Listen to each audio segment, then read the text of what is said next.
Hey, Blake T. Wild here. You may also know me as Smokey's Videos, and I am here with another Moon Knight comic.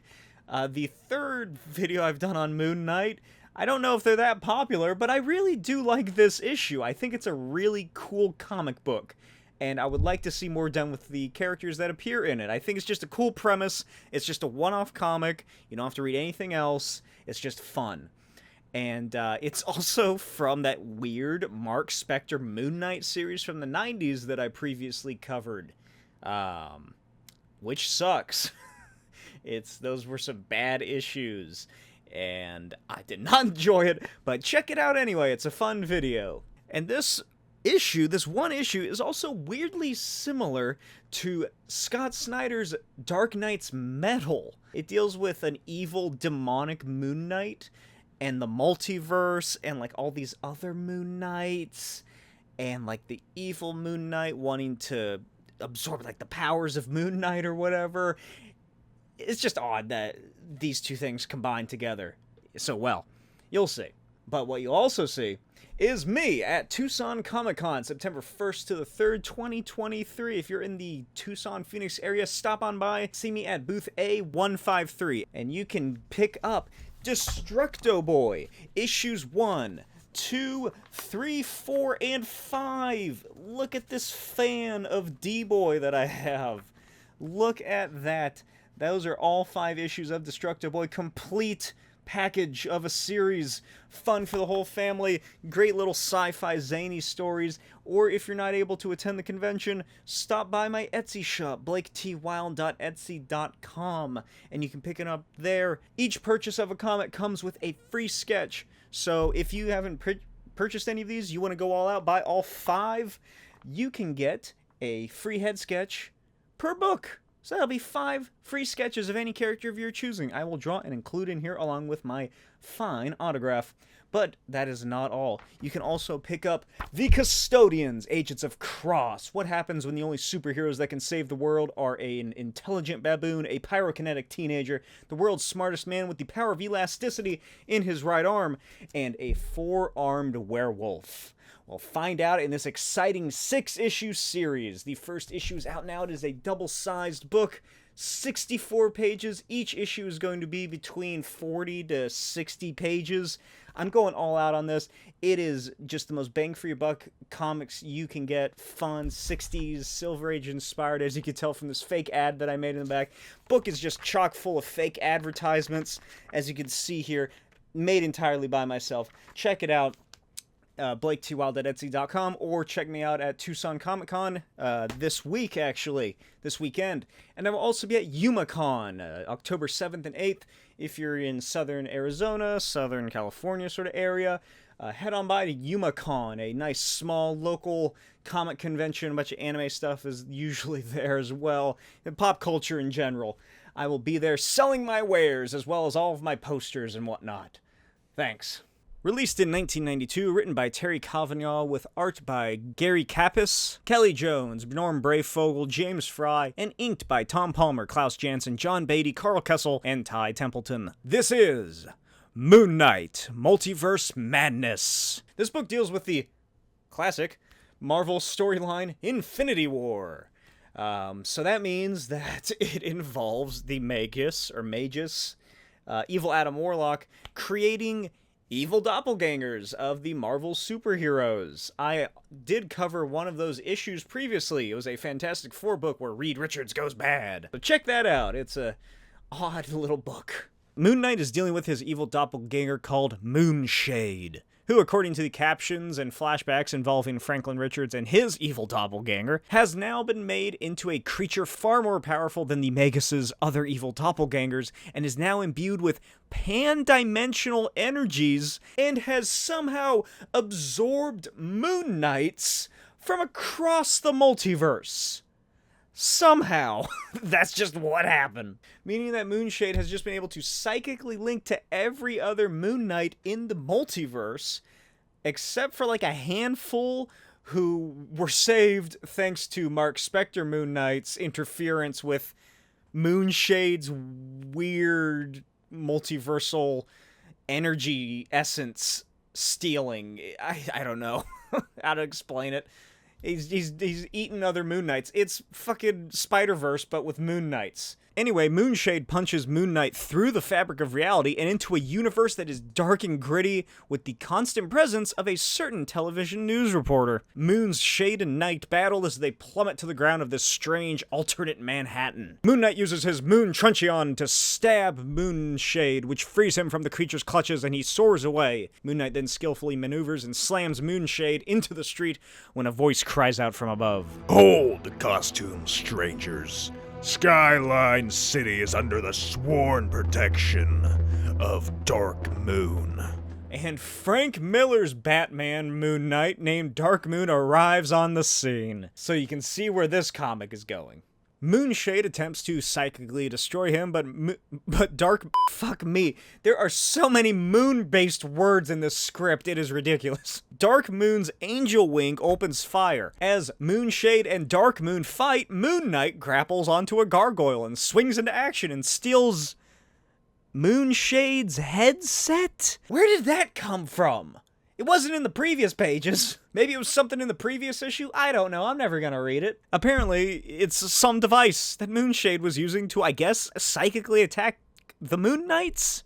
I guess. But he is powerful enough to where he doesn't need it anymore, so as Moon Knight destroys it, Moonshade opens a ripple into a new dimension. They appear in a dark and gothic hellscape. Moonshade grows more and more powerful, but proclaims that he will save 616 Moon Knight for last. Moon Knight chases after Moonshade until they come across. Far enough, trespassers.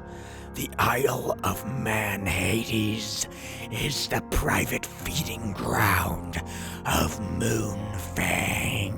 The Kelly Jones Batman vampire Moon Knight begins assaulting Moonshade, but even the supreme vampiric powers it possesses is no match for the multi-dimensional terror that is Moonshade, and Moonfang is slain, and his demonic powers are absorbed into Moonshade. Then Moon Knight and Moonshade appear in a world in the midst of crazy sci-fi religious crusades. Crescent Moon wages a holy war against Grey Wing's army. I have no idea who these are supposed to be. Is this just something they came up with? If you have any idea what this is a reference to, let me know in the comments. Moonshade flies up into the sky as horrific tendrils emerge from its body, and meanwhile Moon Knight has to scale Crescent Moon's giant battle church to reach him. Both sides begin opening fire on Moonshade until its tendrils grab both Crescent Moon and Darkwing. He drops the Batman and drains the life essence of Crescent Moon, and Moon Knight is still able to catch Darkwing from his fall and watches the dilapidated body of Crescent Moon slam into the ground. Then Moonshade grabs Moon Knight by the neck and rips reality into endless realities. All the while, Moon Knight desperately tries to escape and save his alternate reality doppelgangers, such as Mr. Spector. A Will Eisner the Spirit character is destroyed as his young sidekick Ivory is forced to watch. Moon Ghost, analog of Space Ghost, is brutally killed while his supporting characters watch on, unable to save him. And Dino Knight also falls under Moonshade's nigh unstoppable powers. And that is the last straw for Moon Knight. He becomes invigorated upon seeing Dino Knight's death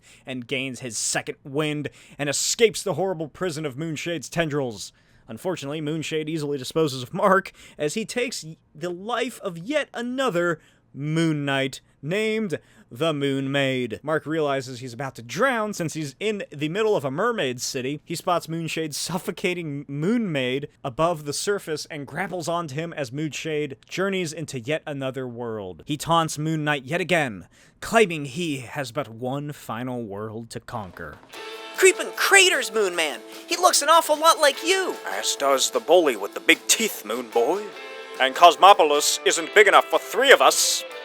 Moon Man and Moon Boy, Silver Age Batman and Robin parallels, if you haven't guessed it already, team up with Moon Knight in an attempt to stop the creature. Doesn't work out very well. Don't go near him. This creature has been hunting down our counterparts across the multiverse, and with each of us it consumes, Moonshade becomes more formidable.